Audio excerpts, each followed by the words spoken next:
Dear students, आज हम पढ़ेंगे derivation of electric field due to a point charge.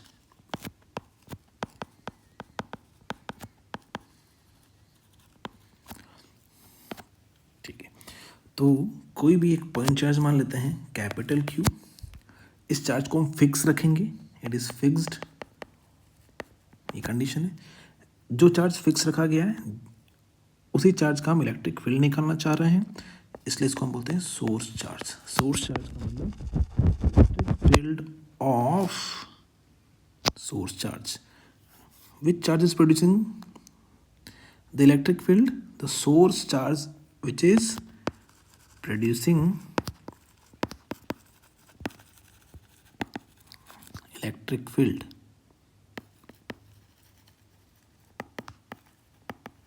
Okay. Now दूसरा charge कौन सा है? Test charge. तो सोर्स चार्ज से कुछ r डिस्टेंस पर जिसका वेक्टर सोर्स चार्ज कहाँ जा रहा है, उस पॉइंट P तक जहाँ पर हमने दूसरा एक चार्ज लेट सपोज Q0, इस चार्ज को हमने रख लिया है, इसको हम बोल रहे हैं टेस्ट चार्ज, जो अलग अलग पोजीशन पे मूव कर सकता है। टेस्ट चार्ज का क्या मतलब हुआ? The charge which is experiencing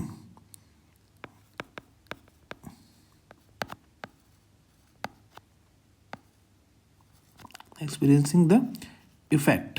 किसका effect?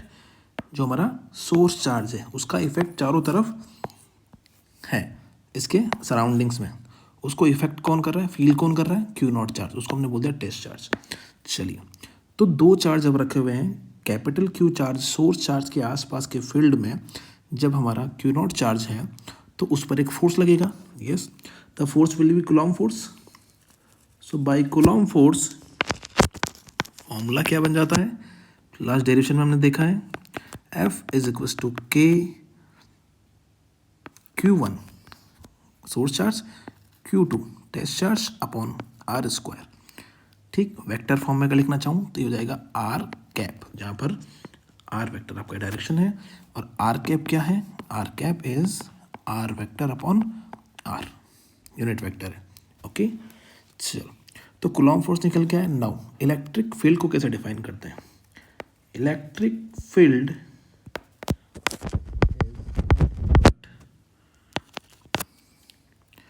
Force per unit charge, और ये कौन सा चार्ज होगा? Test charge. ओके, क्या मतलब रहा? अगर हम बहुत ही छोटा टेस्ट चार्ज लेते हैं, ये लिमिट आपको लगानी पड़ेगी, देन जो भी फोर्स उस पर लग रहा है F इक्वेशन नंबर 1 के according divided by the test charge Q0, इस टर्म को हम लोग बोलेंगे इलेक्ट्रिक फील्ड या फील्ड इंटेंसिटी। ओके, चलो फॉर्मूला डिराइव करते हैं। E is equals to F का वैल्यू कितना है? K Q0 upon R square, और डिवाइड किसका करना है? Q0 का। वेक्टर रख देंगे R कैप, Q0 से Q0 कैंसिल हुआ तो क्या बचा? E vector is given by K Q upon R square and R cap is the direction. So यहाँ से हमारा इलेक्ट्रिक फील्ड वेक्टर का फॉर्मूला निकल करके आया, जो सिर्फ किस पर डिपेंड कर रहा है? सोर्स चार्ज पर, विच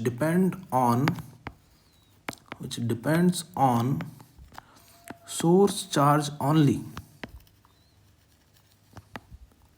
यानी कि किस पर डिपेंड नहीं कर रहा है? टेस्ट चार्ज पर, बिकॉज टेस्ट चार्ज कैंसिल हो गया। यानी कि टेस्ट चार्ज का वैल्यू आप कुछ भी रखो, ये उस पर डिपेंड नहीं करेगा।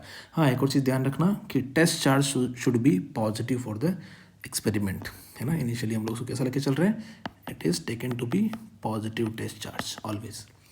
ओके, नाउ क्यू पर डिपेंड नहीं कर रहा है। ठीक है, अब देख लेते हैं डायरेक्शन के बारे में। अगर पॉजिटिव सोर्स चार्ज है, क्यू जो है वो पॉजिटिव है, इसके चारों तरफ मैं कुछ पॉइंट्स बना लेता हूँ जो सब सेम डिस्टेंस पर है। ठीक, R डिस्टेंस पर मान लेते हैं। पॉइंट A पर आपको इलेक्ट्रिक फील्ड निकालना है, तो जो हमारा फॉर्मूला है उस हिसाब से इलेक्ट्रिक फील्ड एक वेक्टर है और फोर्स अपॉन चार्ज यानी कि फोर्स भी एक वेक्टर है, और दोनों इक्वालिटी में लग रहे हैं। यानी कि जो डायरेक्शन इलेक्ट्रिक फील्ड का होगा वही डायरेक्शन हमारे फोर्स का होगा। So basically direction of electric field is direction of force if direction of electric field is direction of force if test charge q nought is positive. Correct. तो हमने Q not वैसे भी positive लिया हुआ है, तो हम लोग यहाँ पर क्यू नॉट पॉजिटिव को यहाँ पर इमेजिन करते हैं कि लेट सपोज यहाँ पर एक पॉजिटिव चार्ज हमने प्लस क्यू नॉट रख दिया। अब फोर्स कहाँ लगेगा, तो प्लस क्यू सोर्स चार्ज, ये जो हमारा सोर्स चार्ज है ये भी पॉजिटिव है और टेस्ट चार्ज ए पॉइंट पर रखा है वो भी पॉजिटिव है। सो अल्टीमेटली हो क्या रहा है कि ये चार्ज इस चार्ज को रिपेल करेगा। रिपेल कैसे होता है, दूर जाता है वहाँ से। ठीक है, तो टेस्ट चार्ज पर फोर्स की डायरेक्शन क्या होगी, ए पॉइंट पर रखा हुआ टेस्ट चार्ज फोर्स फील करेगा अवे, राइट। रिपेल करेगा तो अवे जाएगा। अगर ए की जगह में बी पर टेस्ट चार्ज रखा होता जो कि मेरा पॉजिटिव होता तो उसको रिपेल करता ऊपर, सी पॉइंट पर रखा होता तो लेफ्ट में रिपेल करता, डी पॉइंट पर रखता तो डाउनवर्ड रिपेल करता। अब ये तो मैंने 2 डायमेंशन बनाया, कहीं पर भी रख दो हमेशा रिपल्शन दूर ही जाएगा।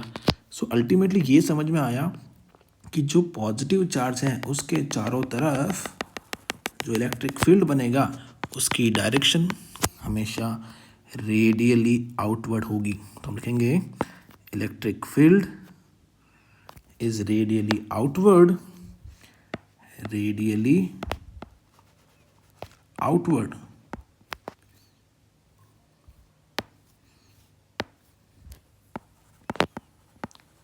For positive source charge. Okay, but अगर ये नेगेटिव हो गया तो जस्ट उल्टा हो जाएगा। कैसे, देखो अगर मैंने रख दिया यहाँ पर कोई नेगेटिव चार्ज, तो नेगेटिव चार्ज के आसपास, नेगेटिव चार्ज मेरा सोर्स चार्ज है, इसके आसपास किसी पॉइंट पर मुझे टेस्ट चार्ज रखना है जो कि पॉजिटिव है। टेस्ट चार्ज हमेशा पॉजिटिव लेना है। तो ये नेगेटिव इस पॉजिटिव टेस्ट चार्ज को क्या करेगा, अट्रैक्ट करेगा अपनी तरफ।